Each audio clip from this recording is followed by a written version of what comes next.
Hello, noble families and students. Mr. Cobb once again bringing you lesson 11.9 today. Let's go ahead and get right into the lesson. We have two lessons remaining, 11.9 and 11.10. So let's go ahead and begin. Lesson 11.9. The name of lesson 11.9 is Same Perimeter, Different Areas. So we're going to have some rectangles or shapes today that have the same perimeter or area around the shape, or the distance around the shape, but different areas of our shapes. Okay? Our essential question is, how can you use area to compare rectangles with the same perimeter? So Toby has 12 feet of boards to put around a rectangular sandbox. How long should he make each side so that the area of the sandbox is as large as possible? So Toby has 12 feet of boards, and he's making a rectangular sandbox, okay? So he needs to make it into a rectangle shape. Okay, we don't know how long the boards are, that's what we have to figure out. And we want to find the shape that has the biggest area. So they have started here with number 1 here. And they have gone ahead and they have put 12 feet of boards here around this shape. So our shape is right here. They've already done it for us. You'll notice that this is 1. Okay, makes this 1. This is 5 for our length here. And that will make the top 5. When we add those numbers together, we get 1 plus 5 is 6. And that would make this also 6, and that equals 12. Remember, we have 12 feet of boards. Okay? So they've already found the perimeter for us down here. As you can see, 5 plus 1 plus 5 plus 1 gives us 12. And they're going to do the area of that shape too, and that would be 1 times 5 to find the area. And that gives us 5 square feet. Okay? For shape number 2, we want to do 12 feet of boards. So maybe instead of doing 1 as our width, maybe we'll try 2. So we'll go 1, 2. And that would make the other side 2. So if 2 plus 2 is 4, 12 minus 4 leaves me 8 left. 8 feet of boards. So I want to go 4 on each side. Okay? 1, 2, 3, 4. 2 up. 1, 2, 3, 4 over. So this time, my second sandbox, I have 2 feet by 4 feet.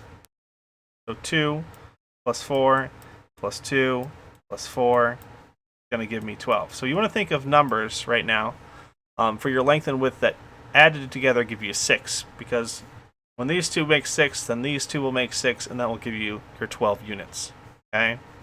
So this time, instead of doing 1 times 5, we're going to do 2 times 4. And you'll notice 2 times 4 is 8. And even though our perimeter is the same, 12 and 12, our areas are different because of how we set our boards up. And there's one more way we can make our sandbox.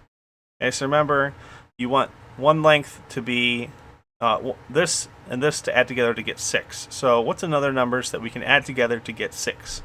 Well, you probably should be thinking in your head right now, 3 and 3. So 1, 2, 3, 1, 2, 3, 1, 2, 3, 1, 2, 3.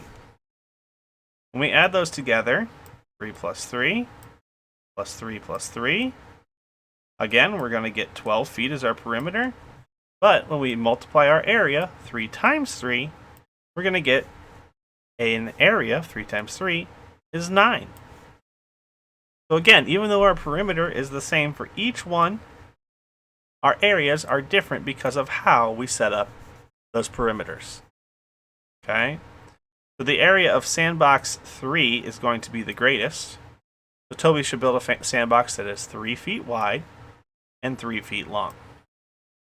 Okay? Let's move on to the next page.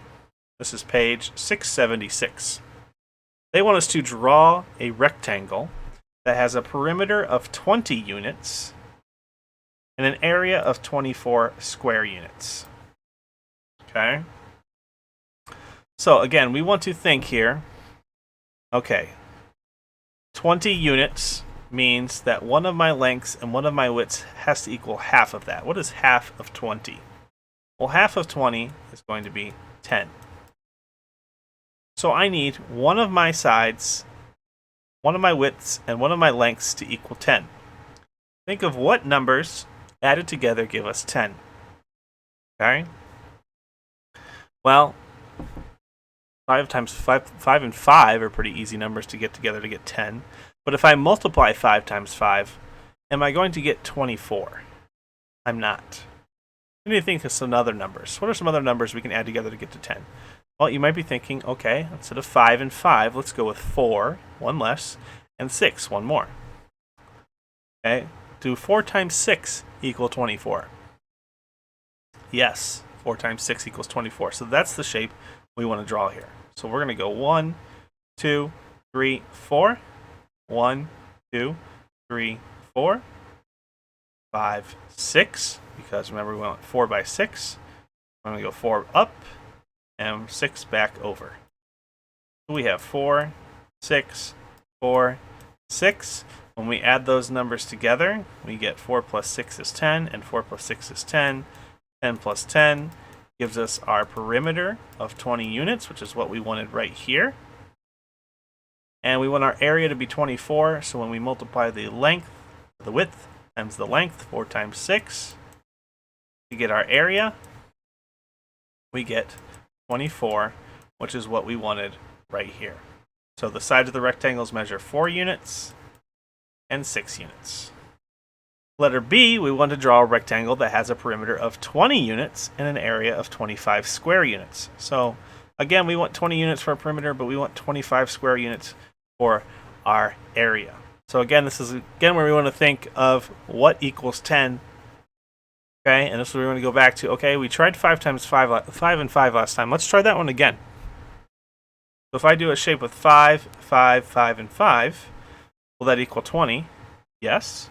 And if it's 5 by 5 by 5 by 5, 5 times 5, does that equal 25? Yes.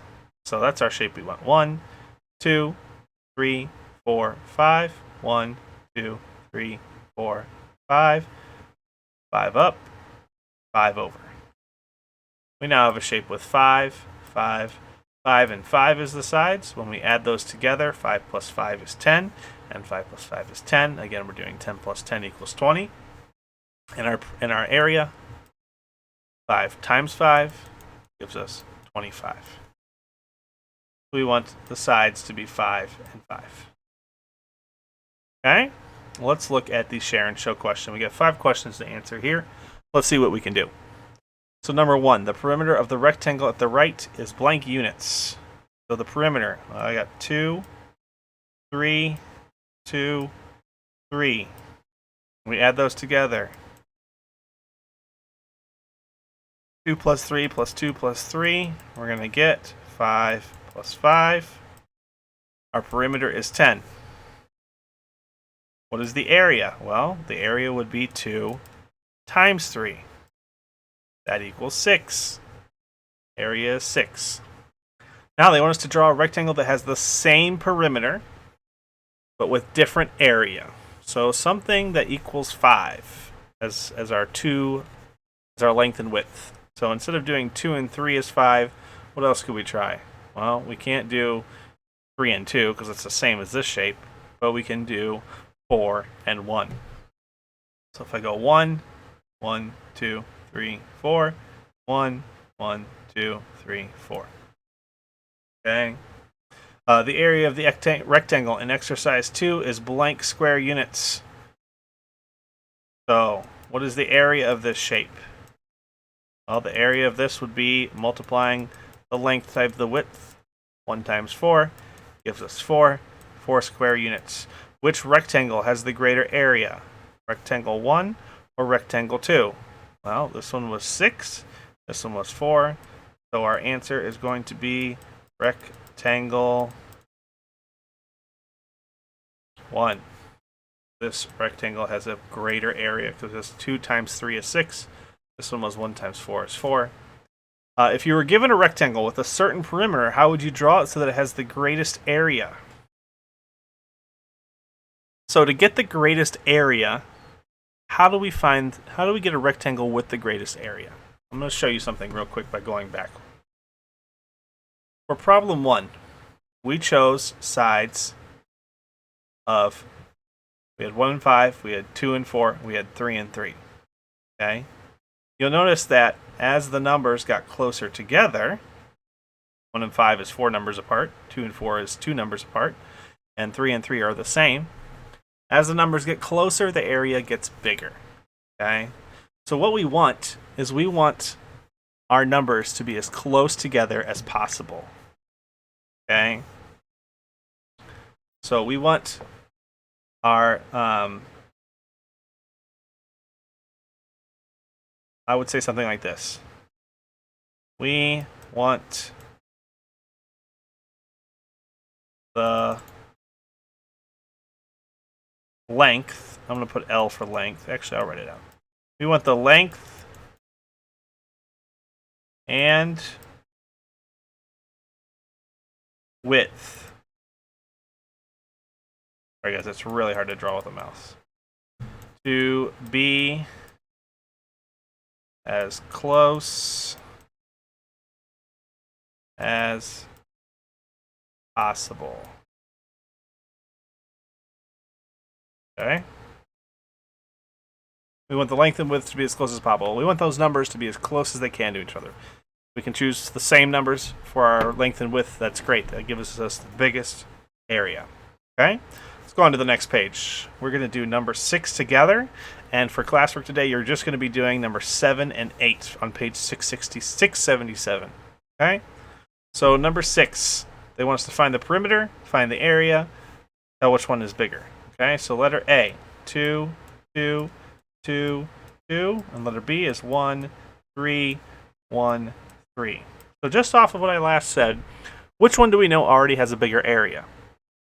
Well, which numbers are closer together, 2 and 2 or 1 and 3?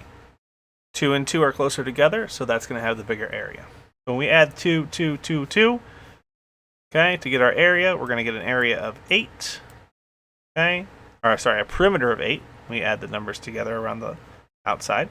And when we multiply to get the area, 2 times 2 is 4.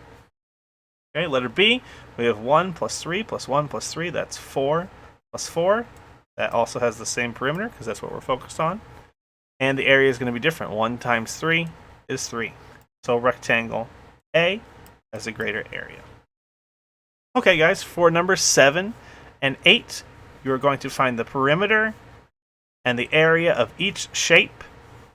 Okay, you're going to put that here, and then you're going to tell me which one is bigger. So I would start with telling me, figuring out how much each shape is.